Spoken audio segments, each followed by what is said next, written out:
Zero. स्वागत है friends आप सभी का हमारे इस चैनल पर। आज की इस वीडियो में हम बात करेंगे 41 से लेकर 50 तक डेवलपर के फंक्शंस के बारे में। हमारी ये जीशो की सीरीज चल रही है जिसमें हमने अभी तक 0 से लेकर 41 तक 40 तक फंक्शंस को कवर कर लिया है वीडियोस के अंदर। आज हम 10 फंक्शंस के बारे में बात करेंगे 41 से लेकर 50 तक। तो चलिए बिना किसी देरी के आज की इस छोटी सी वीडियो को स्टार्ट करते हैं और बात करते हैं उन 10 फंक्शंस के बारे में। तो फ्रेंड्स मैं टॉकबैक को ऑफ करता हूं। Home. Talkback off. Talkback of हो चुका है। अब हम जीशो को ऑन करते हैं। जीशो ऑन हो चुका है। Home. अब हम चलते हैं जीशो के अंदर। G-Show menu. जीशो सेटिंग्स को ढूंढूंगा मैं। G-Show 1.2.3 G-Show settings. Help and feedback. Back. G-Show screen reader. मैं और कहीं था इसलिए मैंने बैक कर दिया एक बार। अब मैं जीशो के होम पेज पर आ चुका हूं। अब मैं जाऊंगा जनरल सेटिंग के अंदर। 1 general settings. General settings. अब यहाँ पे custom gesture scheme settings, Set 9 custom gesture scheme set custom. मैंने इस पे क्लिक किया। हर वीडियो की तरह हम दो जेस्चर्स को लेंगे और दो फंक्शंस के ऊपर बात करते चले जाएंगे, लेफ्ट देन राइट और राइट देन लेफ्ट। अगर आपने पिछली वीडियो नहीं देखी है तो आपको समझ नहीं आएगा ये वाली वीडियो में, तो आप पिछली वीडियो ज़रूर देखिएगा। तो चलिए लेफ्ट देन राइट पे हम 41 वाला जो फंक्शन है उसे रखते हैं। 5 swipe left then right. Swipe left 7 function unchecked. Check function. 26 decrease speech rate. 36 edit no. 37 30 40 41 automatic translation. 41 है ऑटोमेटिक ट्रांसलेशन। ठीक है, दरअसल जीशो के अंदर दो ट्रांसलेशन के हैं, तो वो वाला मैं आगे बताऊंगा आपको। ठीक है, पहले हम इसके बारे में ही बात करेंगे, ऑटोमेटिक ट्रांसलेशन के बारे में। इसको मैं सिलेक्ट कर लेता हूँ, जेस्चर पे रख लेता हूँ, डबल टैप करूंगा इस पे। Custom. 5 swipe left then right automatic translation function. ये आ चुका है। अब राइट देन लेफ्ट पे 42 वाला रख लेते हैं। 6 swipe right 6 application at 7 function uncheck function. 27 encrypt 39 40 edit current per app jet ready to recognize subtitles. 42 है रिकॉग्नाइज सबटाइटल्स। तो इसमें कुछ भी नहीं है, इसके नाम से आपको पता चल रहा है कि सबटाइटल्स हम पढ़ सकते हैं। ठीक है, तो फिलहाल मेरे पास क्योंकि सबटाइटल मौजूद नहीं है कहीं पे, है ना, और मैं दिखा नहीं पाऊंगा प्राइवेसी की चलते, है ना। जैसे यूट्यूब्स में हम सबटाइटल्स को पढ़ सकते हैं, तो वहाँ पे सिक्योरिटी की वजह से जो है मैं आपको नहीं दिखा पाऊंगा। फिलहाल इसका मतलब यही है कि आप सबटाइटल्स को पढ़ सकते हो, जो सबटाइटल्स आते हैं। अगर आप जो पढ़ नहीं पाते हो, बेसिक यूजर्स हो, तो आप इसका यूज़ कर सकते हो। ठीक है, तो ऐसा है। 43 automatically use OCR. 43 है ऑटोमेटिक यूज़ OCR। OCR अभी इसमें चाइनीज़ और इंग्लिश लैंग्वेज ही मौजूद हैं। ठीक है, उर्दू और इंग्लिश हिंदी लैंग्वेज मौजूद नहीं है, जिसकी वजह से अभी हम इसका अच्छी तरीके से यूज़ नहीं कर पाएंगे। ठीक है, इसकी सेटिंग्स भी है, वो आपको आगे पता चलेगा। ठीक है, किस तरीके से OCR की सेटिंग करनी है, इससे क्या क्या हम कर सकते हैं, मैं आपको कुछ चीज़ें बता देता हूँ। आप कोई पिक्चर को रीड कर सकते हो, कैप्शंस को रीड कर सकते हो, और जो लेबल्स होते हैं उन्हें रीड कर सकते हो डिटेक्ट करवा के। ऐसी कुछ चीज़ें आप कर सकते हो। ठीक है, और भी कई सारे काम हैं, लेकिन जब हम इसकी सेटिंग करेंगे आगे तब मैं आपको बताऊंगा। फिलहाल ये चाइनीज़ और इंग्लिश लैंग्वेज में सपोर्टेड है, जिसकी वजह से इसका हमारा इतना काम है नहीं। ठीक है, और अगर आपको इसको यूज़ भी करना है तो आपकी इसकी पहले सेटिंग करनी पड़ेगी। अगर आपकी सेटिंग नहीं है तो आप इसका यूज़ नहीं कर पाओगे। ठीक है, तो आगे चलते हैं। फिलहाल ये हमारा इतना काम का नहीं है। ठीक है, आगे चलते हैं। 44 virtual screen. वर्चुअल स्क्रीन, इसके आगे दो और है। 45 identify form. Identify form, 46 recognize text on the current screen. ये 47 recognize text of the current focused element. ये चारों जो है, मैं आपको दोबारा सुनाता हूँ। 44 virtual screen. 44 पे है virtual screen. 45 identify form. Identify form 45 पे है। 46 recognize text on the current screen. Recognize text on the current screen. 47 recognize text of the current focused element. Recognize text on the current focus element. इन चारों का ही मतलब एक तरह का निकलता है। ठीक है, इनमें ज़्यादा कुछ अंतर नहीं है, मैं आपको बताता हूँ। 44 virtual screen. वर्चुअल स्क्रीन हम उस वक्त काम में ले सकते हैं जब हमारे पास कोई फोटो है, उसमें कोई टेक्स्ट लिखा हुआ है। तो अगर हम फोटो पे अपना कर्सर रख के, अगर ये वाला जो है 44 virtual screen. वर्चुअल स्क्रीन, इसको एक्टिवेट कर देंगे, तो वो जो भी टेक्स्ट उस फोटो के अंदर मौजूद होगा वो हमारे सामने आ जाएगा। ठीक है, जैसे इनविजन AI या फिर इंस्टा रीडर में होता है, वैसे ही। ठीक है। लेकिन इसका यूज़ करने के लिए या फिर इसके आगे जितने भी हैं चारों, इनका यूज़ करने के लिए आपको लॉगिन करना पड़ेगा जीशो के अंदर। लॉगिन किस तरीके से करना है वो आपको आगे पता चल जाएगा, फिलहाल मैं इसका मतलब बता रहा हूँ, ठीक है। अगर आप प्लेलिस्ट खत्म होने के बाद देख रहे हैं ये वीडियो तो आप आगे देख लीजिएगा, ठीक है। आखिरी में आपको वीडियो मिल जाएगी जब मैंने बताया होगा किस तरीके से लॉगिन करना है, ठीक है। तो ये जो वर्चुअल स्क्रीन वाला है इससे हम फोटोज को पढ़ सकते हैं। आगे देखते हैं। 45 identify form. इसका मतलब भी वही है लेकिन इसमें थोड़ा सा अलग है। ये हमें थोड़ा फॉर्म की तरह दिखाता है, जैसे अगर हम कुछ भी रीड करते हैं तो फॉर्म की तरह थोड़ा दिखाता है, और ये इतना अच्छा भी नहीं है, ठीक है। और इससे अच्छा तो यही है कि हम जो है वर्चुअल स्क्रीन का यूज़ करें, दोनों में कुछ भी अंतर नहीं है ज़्यादा। 46 recognized text on the current screen. Current screen, इसमें 47 recognized text of the current focused element. इन दोनों में ज़्यादा कुछ अंतर नहीं है, ठीक है। अंतर क्या है मैं बताता हूँ। जो पहला वाला है 46 recognized text on the current screen. Current screen वाला, यानी अगर कोई ऐसी स्क्रीन में आप चाहते हो जहाँ पे फोटो है, कोई बड़ी सी फोटो है या फिर कोई स्क्रीन है, जैसे ये वाली स्क्रीन है, अगर मैं चाहता हूँ कि इस पूरी स्क्रीन में जो भी टेक्स्ट है वो मेरे सामने आ जाए, तो मैं यहाँ पे रहते हुए इस फंक्शन को एक्टिवेट कर दूंगा, तो ये क्या करेगा, सारा जो टेक्स्ट है मेरे सामने ले आएगा, ठीक है। मैं प्रैक्टिकल करके नहीं दिखा रहा हूँ क्योंकि मैं अगर प्रैक्टिकल करके दिखाऊंगा तो ज़्यादा आपको खास समझ में आएगा नहीं, इसलिए जो मुँह ज़बानी से समझ में आएंगी तो मैं मुँह ज़बानी आपको समझा रहा हूँ। अगला वाला जो है 47 recognized text of the current focused element. अगर कोई ऐसा एलिमेंट है, कोई ऐसी जगह है जहाँ पे या तो आपका कर्सर जा नहीं रहा है या फिर चला गया तो रीड नहीं कर पा रहा है या फिर कोई भी ऐसी चीज़, तो आप उस पर रख के अपना कर्सर इस फंक्शन को एक्टिवेट कर दोगे तो वो टेक्स्ट आपको दे देगा, ठीक है। जैसे इनविजन एआई या फिर इंस्टा रीडर में होता है। अब आप कहोगे इसमें और गेट, ये जो वर्चुअल स्क्रीन है इन दोनों में तो कोई अंतर ही नहीं है, क्योंकि अगर हम इस वाले को करंट फोकस वाले को भी अगर फोटो के ऊपर रख के करेंगे तो वो भी टेक्स्ट हमें बता देगा। तो इसीलिए मैंने कहा था कि चारों की चारों जो है एक जैसे ही हैं, चारों से हम जो टेक्स्ट निकाल के पढ़ सकते हैं जो फोटो में है। तो फोटोज लोग ज़्यादा पढ़ते हैं इसलिए मैं फोटो का एग्जाम्पल दे रहा हूँ आपको, बाकी और भी आप काम निकलवा सकते हो इससे, ठीक है। तो उम्मीद करता हूँ मैं आपको चारों का अंतर बता पाया होगा, ठीक है। आप इस वीडियो को ज़रूर बार बार देखिएगा ताकि आपको सारी चीज़ें समझ में आती रही, ठीक है। आगे आगे देखते हैं। अब मैंने आपको चारों का मतलब बता दिया, अगर आपको कुछ समझ में ना आ रहा हो तो रिवाइंड करके ज़रूर देखिएगा क्योंकि आगे बहुत काम आएंगी ये चीज़ें, ठीक है।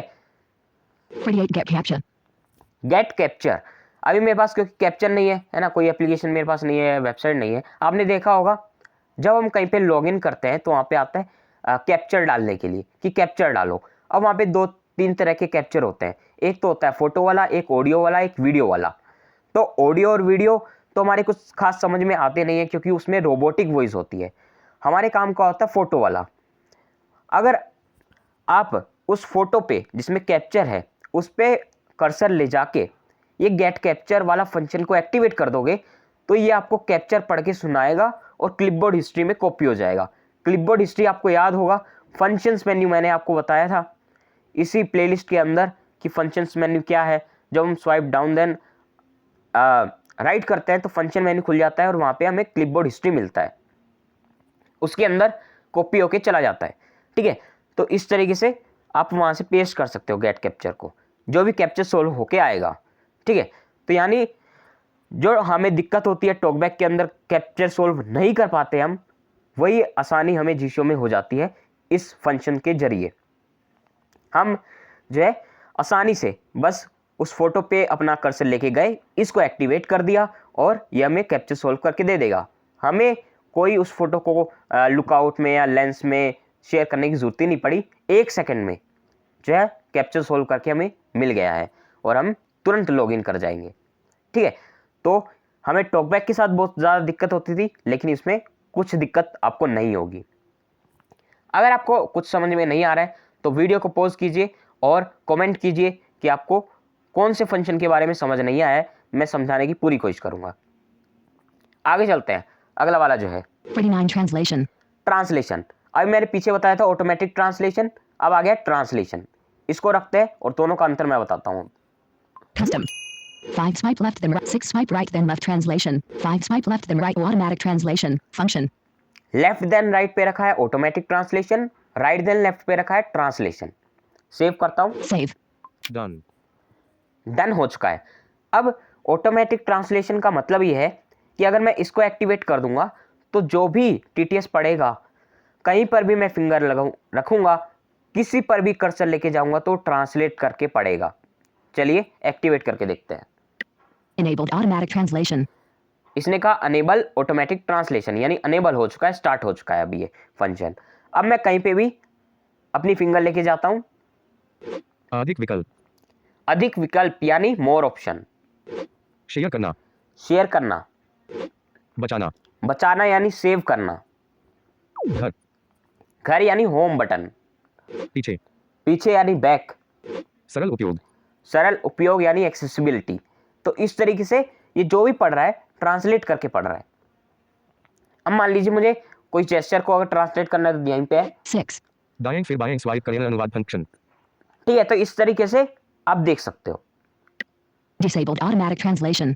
मैंने इसे डिसेबल कर दिया है। अब बात करते हैं राइट देन लेफ्ट ट्रांसलेशन वाले की। अब इसमें ऐसा है कि जिस पे हमारा कर्सर होगा बस उसे ही ट्रांसलेट करके आपको देगा। जैसे More options. मोर ऑप्शन है। अब मैं चाहता हूं, मैं पूरा ट्रांसलेट करके नहीं पढ़वाना चाहता इससे कि ये जो भी पढ़े वो ट्रांसलेट करके पढ़े। मैं सिर्फ ये चाहता हूं कि ये जो ऑप्शन है More options. जिसपे मेरा अभी कर्सर है, इसी को बस ट्रांसलेट करके मुझे बता दे कि ये है क्या, इसे ट्रांसलेट में करके कहेंगे क्या। चलिए देखते हैं। राइट देन लेफ्ट करता हूं, अधिक विकल्प, अधिक विकल्प, ठीक है, यानी मोर ऑप्शन। तो जहां पे मेरा कर्सर था वही चीज को इसने ट्रांसलेट करके बताया। और कहीं कर्सर लेके जाता हूं, देखते हैं, Share. ठीक है, Save. Custom. Close. Home. ठीक है। तो और कुछ भी ये ट्रांसलेट नहीं कर रहा है। तो इन दोनों में यही अंतर है कि ऑटोमेटिक ट्रांसलेशन के अंदर वो जो भी पढ़ेगा ट्रांसलेट करके पढ़ेगा, और ट्रांसलेशन के अंदर ये है कि वो ट्रांसलेट आपको करके देगा जिस पे आपका कर्सर होगा। उम्मीद करता हूं मैं आपको समझा पाया होगा दोनों का अंतर। चलिए अब आगे चलते हैं, अगले फंक्शन के बारे में बात करते हैं। 5. Swipe left then right. Swipe. 6. Application. 7. Function check. Function. 40 F 41 automatic translation. 40 48 get capped. 49 translation. 50 G show camera. 50 है जीशियो कैमरा, इस पे मैं क्लिक करता हूं, Custom. Save. डन, डन हो चुका है। 50 जो है जीशियो कैमरा। होम स्क्रीन पे चलता हूं, Home. Home screen. Chat GPT. Home. इसमें जीशियो कैमरा है। अब कैमरा से आप क्या क्या चीजें कर सकते हो, चलिए मैं आपको दिखा देता हूं। Scene recognition. Joshua screen reader.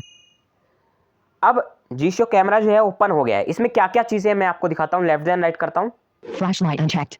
Flash light on off कर सकते हो यहाँ से। इस पे मैं डबल टैप कर दूंगा तो ऑन हो जाएगी, डबल टैप करूंगा तो ऑफ हो जाएगी। Continuous recognition unchecked. अगर आप कोई टेक्स्ट पढ़वाना चाहते हो या फिर कोई भी रिकग्नाइज करवा रहे हो आप, तो यहाँ पे आप चेक लगा दोगे तो ये रिकग्नाइज करता चला जाएगा, ठीक है। Zoom out. जूम कर सकते हो यहाँ से। Continuous recognition unchecked. पहले मैं इसके बारे में थोड़ा और बता देता हूँ, हो सकता है आपको समझ में ना आया हो, मैंने जल्दी से बता दिया। अगर आप इस पे चेक लगा दोगे तो जैसे मान लीजिए आप एक दिशा में मोबाइल लेके खड़े हो और किसी एक चीज़ को आप रिकग्नाइज करवा रहे हो। अब चाहते हो मैं जहाँ पे भी मोबाइल अपना लेके जाऊँ करूँ जिस भी दिशा में, तो वो रिकग्नाइज करता चला जाए। तो आप इसको चेक लगा दोगे और जहाँ पे भी आप मोबाइल घुमाते रहोगे तो वो उस चीज़ को रिकग्नाइज करता चला जाएगा। अगर ये नोट चेक होगा तो एक ही चीज़ को रिकग्नाइज करके आपको बताएगा। इस तरीके से है, ठीक है। तो अब आपको समझ में आ गया होगा। Zoom out. जूम आउट, ठीक है, जूम कर सकते हैं यहाँ से, ठीक है, जूम आउट भी कर सकते हो, Zoom in. ठीक है। जूम इन है ये, यहाँ से जूम इन होगा यानी थोड़ा बड़ा कर सकते हो आप, ठीक है। Zoom out. जूम आउट उसी को थोड़ा छोटा कर सकते हो, ठीक है, Zoom in. Recognize and translate the text of current focus. ठीक है। अगर किसी चीज़ कोई ऐसी चीज़ है जिसे आप रिकग्नाइज करवाना चाहते हो और उसे ही ट्रांसलेट भी करवाना चाहते हो बाद में, ठीक है। जैसे अगर मेरे सामने बेड पड़ा है तो मैं क्या करूँगा, उस बेड को रिकग्नाइज करवाऊंगा, फिर उसे ट्रांसलेट करके बता देगा ये बेड है, ठीक है। इस तरीके से Recognize scenery. रिकग्नाइज सीनरी का मतलब ये है कि ये सीन जो भी है, जैसे अगर टेबल के ऊपर जो कंप्यूटर रखा है या फिर टीवी रखा है तो पूरे सीन को रिकग्नाइज करेगा और बताएगा एक टेबल है, टेबल के ऊपर टीवी रखा है, फिर उस पर बोतल भी रखी है, फिर वहाँ पे गमला रखा है, वो सारी चीज़ें बताएगा जो भी इसको सीन नज़र आ रहा होगा, ठीक है। Face recognition. फेस रिकग्नाइज का मतलब ये है कि आप कोई फेस रिकग्नाइज करा सकते हो अपना या फिर सामने वाले का, कि वो लड़का है, लड़की है, कौन है, ठीक है। तो इस तरीके से Face recognition. Face recognize and home. Face go home. Cancel. Recognize and translate the text of current recognize and translate it. Face recognition. Face recognition. Home. तो फिलहाल इसके अंदर इतना ही है, ठीक है। और भी इसमें ऑप्शन आते हैं, किस तरीके से आएंगे वो मैं आपको बाद में बताऊंगा। Home. Home screen 1 of home. फिलहाल मैं आपको ये बता दूं कि G-Shock कैमरा के अंदर जितने भी चीज़ें अभी मौजूद हैं, जितनी भी चीज़ें मैंने दिखाई, ये प्रॉपर काम नहीं करती हैं और इसके लिए आपको लॉगिन भी करना पड़ेगा, ठीक है। तो अगर आप लॉगिन नहीं हो तो आप इन चीज़ों का यूज़ नहीं कर पाओगे, ठीक है। तो ऐसा है। तो मैंने आज आपको 10 फंक्शंस के बारे में बताया है। उम्मीद करता हूँ मैं आपको समझा पाया होगा। अगर आपका कोई भी क्वेश्चन है तो आप ज़रूर कमेंट कीजिएगा, मैं आंसर करने की कोशिश करूँगा। तो मैं जल्दी हाजिर हो जाऊँगा एक ज़बरदस्त सी वीडियो लेके। तब तक के लिए मुझे दो इजाज़त। मैं आऊँगा नेक्स्ट वीडियो लेके बहुत जल्द।